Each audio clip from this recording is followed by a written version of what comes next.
मैं आशुतोष कुमार श्रीवास्तव, प्रवक्ता डाइट, आज सभी के समक्ष पीरियोडिक टेबल के बारे में सामान्य सी जो सूचनाएं हैं उनका हम चर्चा करने जा रहे हैं कि पीरियोडिक टेबल क्या होता है, क्यों हमारे लिए महत्वपूर्ण है, इससे हमें क्या फ़ायदा मिलता है और एक साइंस के स्टूडेंट को या एक विज्ञान के शिक्षक को या एक सामान्य रूप से हमें क्या जानकारी रखनी चाहिए। हम सभी को पता है कि पूरा जो ब्रह्मांड है वो मैटर, एनर्जी और स्पेस से मिलकर बना हुआ है। पदार्थ, ऊर्जा और आकाश, ये तीन चीज़ें क्या करती हैं, पूरे ब्रह्मांड को बनाती हैं। जब बात करते हैं मैटर की, तो मैटर क्या है? कोई भी चीज़ जो स्पेस को ऑक्युपाई करती है, जिसके पास मास होता है, जो रेजिस्टेंस को ऑफर करती है, उसको हम क्या कहते हैं? मैटर कहते हैं। जब हम फर्दर आगे बढ़ते तो हम ये समझने का प्रयास करते हैं कि मैटर क्या है। वास्तव में छोटे छोटे आइटम से मिलकर बना होता है। और हम जब आइटम के स्ट्रक्चर पर आते हैं तो डिफरेंट तरह के स्ट्रक्चर्स मिलते हैं आइटम्स के, और इस हर आइटम को हम पहचान देते हैं। जैसे नाम सभी लोग सुने, हाइड्रोजन, ऑक्सीजन, नाइट्रोजन, कार्बन, ये सब आइटम एक तरह के आइटम ही हैं जिनका एक स्पेशल स्ट्रक्चर है। तो प्रारंभ में अगर हम देखें, जब अस्तित्व में नहीं था ये चीज़ें जिसे हम आज पीरियोडिक टेबल कहते हैं, तो उसमें क्या कॉन्सेप्ट था, क्या लोगों के मन में चीज़ें थी। तो सबसे पहले लेवासिया ने एक प्रयास किया क्लासिफिकेशन का कि दुनिया में जितने भी हमारे पास एलिमेंट हैं, जिनको हम तत्व कह रहे हैं, वो दो ग्रुप में बांटे गए, एक मेटल और दूसरा नॉन मेटल। हालांकि इसके पूर्व हमारे वेदों में अच्छी तरह से डिस्क्राइब है कि हमारे शरीर का वर्णन किया गया है कि पंच तत्व से शरीर हमारा बना हुआ है। वो पांच तत्व, उसमें पृथ्वी की बात की गई है, आकाश की बात की गई है, अग्नि की बात की गई है, वायु की बात की गई है और पानी की बात की गई है। पानी को, वायु को, अग्नि को, आकाश को, पृथ्वी को उन्होंने एक तत्व के रूप में रिप्रेजेंट किया है। आज हम जिस तत्व को रिप्रेजेंट कर रहे हैं साइंटिफिक वे में, उस तत्व का मतलब है जो सिर्फ एक तरह के परमाणुओं से मिलकर बनता है। जब हम बात करते हैं sodium element, it means it consist of only one kind of item that is called sodium.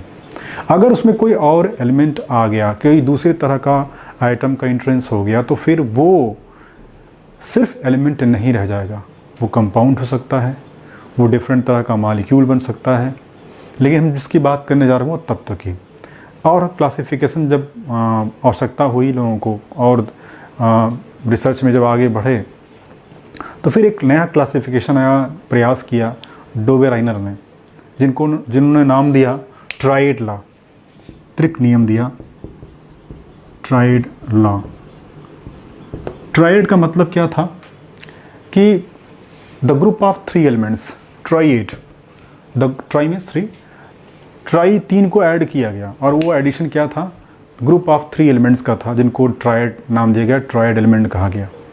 और क्या देखा उन्होंने कि जो तीन एलिमेंट का ग्रुप बनाया, उसका जो पहला एलिमेंट था और लास्ट वाला जो एलिमेंट था, तीन हम अरेंज करें तो 1 2 3, यानी ये जो पहला वाला है और लास्ट वाला, इन दोनों का अगर एटॉमिक वेट का एवरेज निकालें तो बीच वाले के बराबर आता है। जैसे लिथियम, सोडियम, पोटेशियम। अगर लिथियम का और पोटेशियम का वेट का हम अगर एवरेज निकालें तो ये किसके बराबर आएगा? सोडियम के। तो एक चीज़ इसमें आई कि क्या एलिमेंट में कुछ रिलेशंस हैं। एक प्रयास किया गया, और ट्राइड लॉ के आने के बाद एक चीज़ तो तय हो गई कि कहीं ना कहीं एटॉमिक वेट में और एलिमेंट में कोई ना कोई रिलेशन है। फिर और आगे बढ़े, जब इसके बाद न्यूलैंड का ऑक्टेव लॉ आया।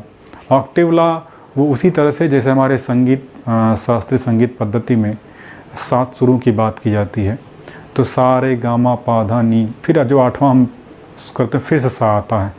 तो इसी तरह से जब एलिमेंट को अरेंज किया एटॉमिक वेट के इंक्रीजिंग ऑर्डर में, तो क्या देखा कि जो प्रत्येक 8वां एलिमेंट है वो क्या करता है, पहले एलिमेंट की तरह प्रॉपर्टी रिपीट करता है। लेकिन फिर मैं एक चीज़ यहाँ कहना चाहूँगा, उसमें बहुत सारे एलिमेंट ज्ञात नहीं थे, और करीब करीब 20 एलिमेंट यानी कैल्शियम तक ये सही था। जब और एलिमेंट हमारे पास आए तो मेंडलीफ ने बहुत बड़ा प्रयास किया, और मेंडलीफ को हम इसी नाते फादर ऑफ पीरियोडिक टेबल भी कहते हैं, क्योंकि उन्होंने एलिमेंट को क्लासिफिकेशन का एक नया रूप दिया और एक कॉन्सेप्ट दिया कि when we arrange the elements in their increasing order we find there is a periodicity. Periodicity का मतलब क्या होता है? जैसे हम स्कूल में पढ़ाते हैं तो वहाँ क्या होता है कि एक जो हमारा जो फर्स्ट पीरियड है, फिर सेकंड पीरियड, फिर थर्ड पीरियड, सबकी क्या होती है? अवधि होती है, समय निर्धारित होता है कि 45 मिनट्स का है या 40 मिनट्स का है, 30 मिनट्स से 35 मिनट्स का है। इसके बाद सेकंड पीरियड, फिर नेक्स्ट क्या होती है? उतनी ही ड्यूरेशन की होती है। इसी तरह से उन्होंने क्या किया, कहा कि जब हम एलिमेंट्स को उनके एटॉमिक वेट के सीक्वेंस में अरेंज करते हैं, वो भी इंक्रीजिंग ऑर्डर में, तो क्या देखते हैं? देखते क्या हैं कि उनके पीरियोडिसिटी क्या होती है? रिपीट होती है। प्रॉपर्टी क्या होती है? रिपीट होती है। और अगर हम गौर से देखें, शायद आपने पढ़ा भी हो ढंग से, तो lithium, beryllium, boron, carbon, nitrogen, oxygen, fluorine, neon, फिर जब अरेंज किया गया तो सोडियम आया। तो लिथियम की प्रॉपर्टी सोडियम से क्या होती? मैच करती है। वजह क्या थी? बहुत सारी हैं, अभी हम आगे डिस्कस करेंगे। लेकिन अभी मैं सिर्फ ये समझने की कोशिश कर रहा हूँ, प्रयास कर रहा हूँ कि ये जो क्लासिफिकेशन का सीक्वेंस आया कैसे। तो शुरू कहाँ से हुआ था? डोबेराइनर से, लॉ के फॉर्म में, फिर न्यूलैंड का, फिर इसके बाद मेंडलीफ का। एक बात यहाँ बड़ी इंपॉर्टेंट है कि इसी टाइम पे एटॉमिक वेट के कॉन्सेप्ट लेके ग्राफ के पैटर्न में एक अलग तरह क्लासिफिकेशन लोथर मेयर ने स्वतंत्र रूप से दिया था। लोथर मेयर का जो कॉन्सेप्ट था वो भी मेंडलीफ की आवर्तसारणी में, मेंडलीफ के जो पीरियोडिक टेबल में क्या किया, काम किया जोड़ने में। जब मेंडलीफ ने अपनी पीरियोडिक टेबल बनाई तो उसमें क्या था कि पूरे टोटल 8 ग्रुप थे, 8 समूह थे।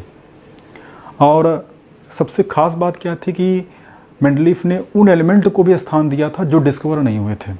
ये बहुत बड़ी बात थी, इसे उपलब्धि हम कह सकते हैं। दोस्त में लोग निकालते हैं कि उसके बारे में क्यों स्थान दे दिया जो डिस्कवरी नहीं हुआ था, लेकिन उनको मालूम था या मालूम हो रहा था अरेंज करने में कि कोई ना कोई यहाँ पर होगा। और फिर बाद में वो एलिमेंट जब खोजे गए तो फिर उनको स्थान दिया गया। फिर इसके बाद नया पीरियोडिक टेबल आया, इसे कहते हैं मॉडर्न पीरियोडिक टेबल या लॉन्ग फॉर्म पीरियोडिक टेबल। वो आपके सामने है जो हम देख रहे हैं। अगर इसको समझने का प्रयास करें तो क्या हम देखते हैं कि जो हमारे पास पीरियोडिक टेबल है उसमें टोटल क्या है? 18 ग्रुप हैं। 2 तरह के कॉलम हैं, एक वर्टिकल कॉलम है, एक हॉरिजॉन्टल कॉलम है, यानी लेफ़्ट टू राइट, और एक लॉन्गिट्यूडनल।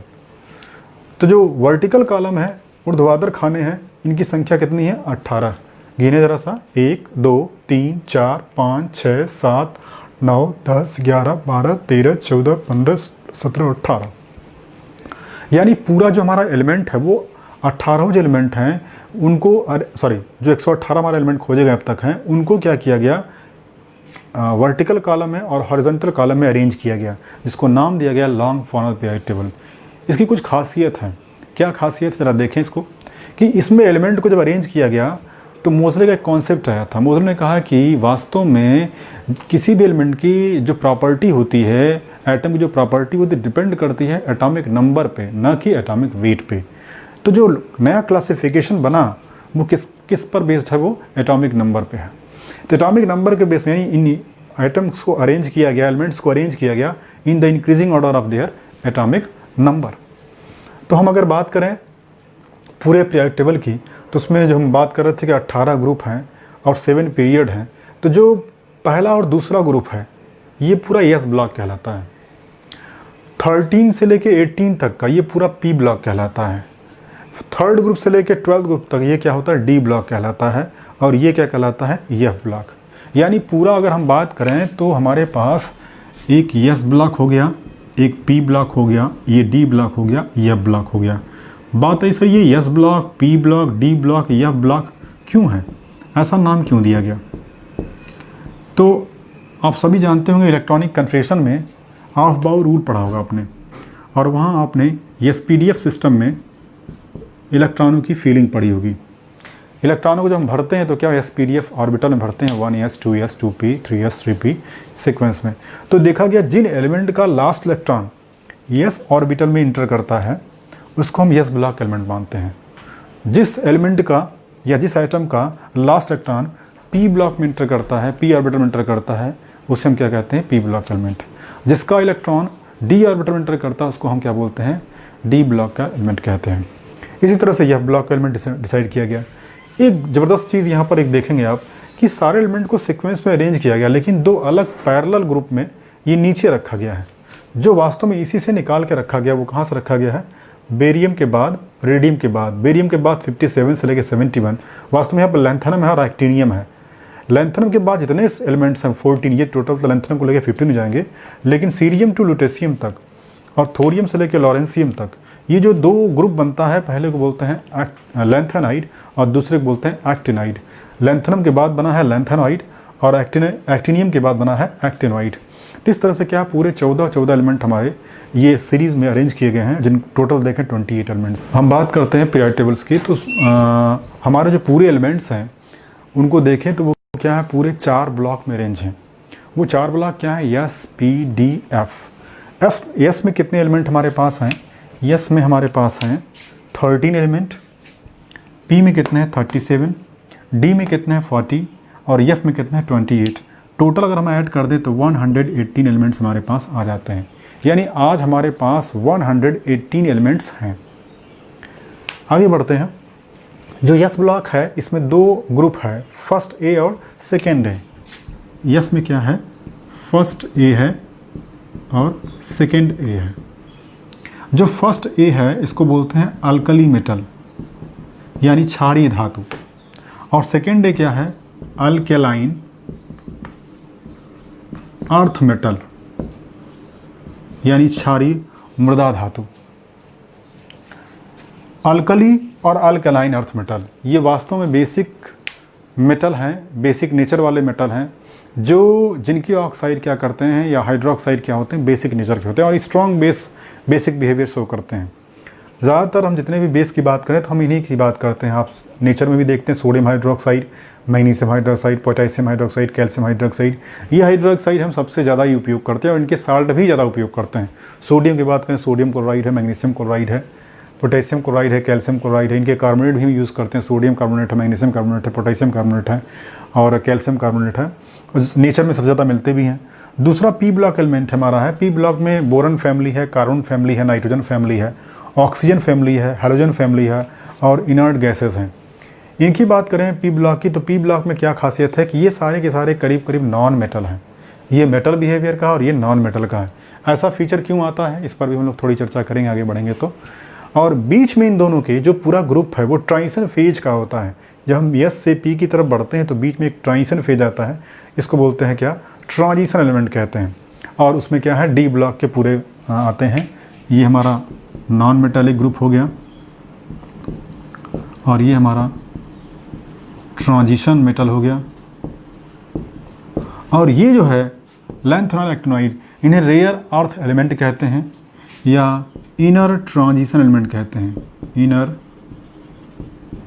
ट्रांजिशन एलिमेंट कहते हैं। इनर ट्रांजिशन एलिमेंट का मतलब क्या हुआ कि वो एलिमेंट जो कि ट्रांजिशन के मेटल्स के अंदर से निकाले गए हैं।